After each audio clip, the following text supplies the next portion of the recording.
Hello everyone, আসসালামু আলাইকুম। কেমন আছেন সবাই? আলহামদুলিল্লাহ, আপনাদের দোয়ার ভালোবাসায় আমি ভালো আছি। সকাল থেকে কাজ কামের ভিতরে সকালবেলায় লাউ দিয়ে ডাল, আগে সব কিছু কেটে কুটে রেডি করে নিয়েছি। তারপরে লাউ দিয়ে ডাল রান্না করেছি, শোল মাছ হাতে মাখানো হয়েছে, আর পুঁই মুচড়ি ভাজি করেছি। এটাই আপাতত সকালের দিকে। আর নাস্তা কী দিব এদিকে?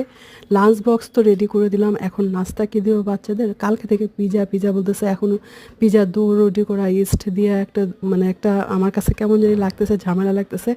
আমি কি করছি, আমরা গোলা রুটি করি না, আটার মধ্যে তেল লবণ চিনি একটু দিলাম, দিয়ে ভালো করে মেখে আমি ফ্রাই প্যানে দিলাম, মোটা করে একটু দিলাম, দিয়ে তার মধ্যে আমার কাছে টমেটো সস ছিল, টমেটো ছিল একটু, পনির ছিল, তারপরে ক্যাপসিকাম ছিল, এগুলো দিয়ে উপরে দিয়ে, আর পেস্টটা দিই নাই, কাঁচামরিচটা দিই নাই, এগুলো স্কিপ করেছে কারণ আমার ছেলে মেয়ে এতটা টেস্ট, ছেলে খায় মেয়ে এত খায় নাই, তা মেয়েরটাই আমি দিই নাই, ছেলেটা কাঁচামরিচ কুচি ছেলেটার মধ্যে দিয়েছি, দিয়ে ঢাকা দিয়েছি, ঢাকা দিয়ে কেটে দিয়েছি।